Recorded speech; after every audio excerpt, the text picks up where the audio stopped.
JPMorgan Chase & Co. JPM. And ignored risks, misled investors, fought with regulators and tried to work around rules as it dealt with mushrooming losses in a derivatives portfolio, the Senate report alleged in a damning review of the largest U.S. bank's management. Senior managers at the bank were told for months about the bad derivatives bets that ended up costing the bank more than $6.2 billion but did little to rein them in, according to the Permanent Subcommittee on Investigations report on Thursday. Free guides and reports from DIANOMIADVRTIF Seaman Retirement Plan. Will you be able to retire in comfort? Find out more. The Senate report came on the same day the U.S. Federal Reserve separately asked JPMorgan to improve its capital planning process as part of an annual stress tests of banks.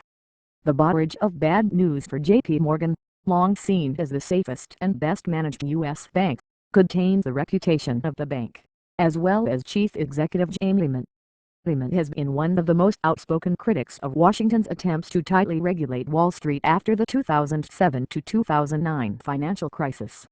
The report also gives ammunition to advocates calling for stricter financial reform regulations.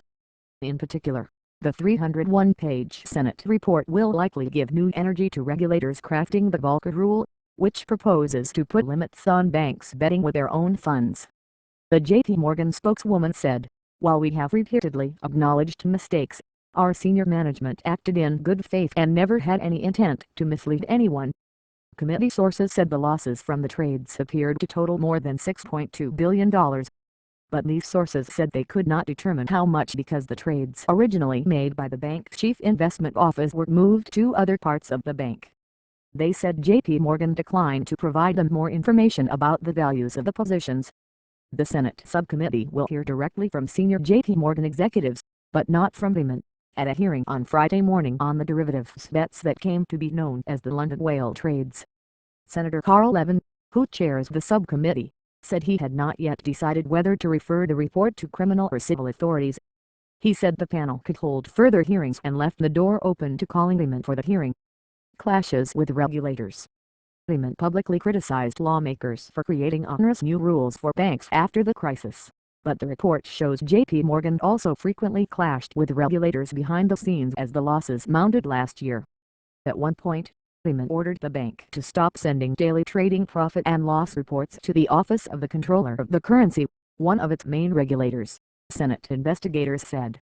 The bank feared that information from the reports was being leaked.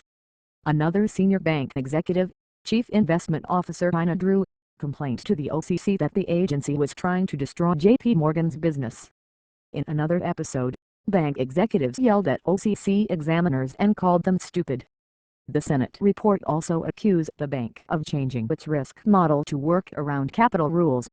The report includes emails from a quantitative analyst for the bank in which he explained how he could rearrange its modeling procedures to mask the ballooning risk inside the chief investment office. But bank employees were also cautious when it came to leaving evidence of those efforts. "I think the email that you sent out, I think there is just for your information, there is a bit of sensitivity around this topic," a member of the bank's central risk modeling group warned the analyst afterward in a phone call. The bank increased risk by mislabeling the synthetic credit portfolio as risk-reducing hedge when it was really involved proprietary trading, the subcommittee's top Republican, John McCain, said in a briefing with reporters.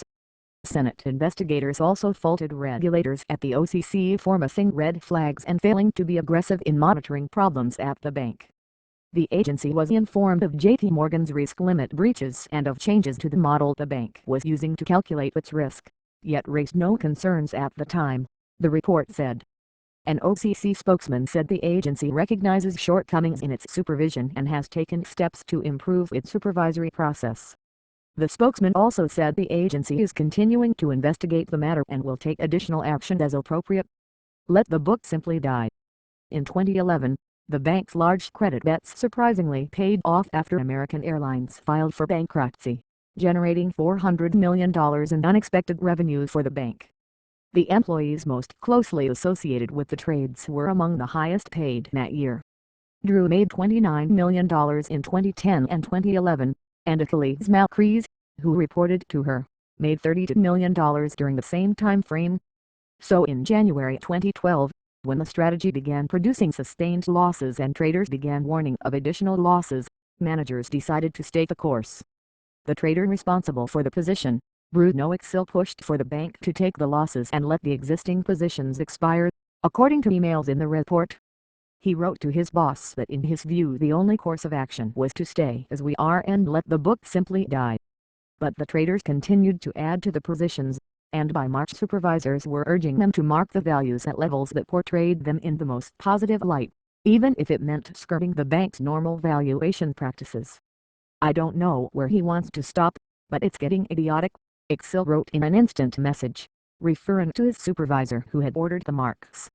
On March 23, Excel estimated in an email that the portfolio had lost about $600 million using midpoint prices and $300 million using the best prices, but it reported a daily loss of only $12 million.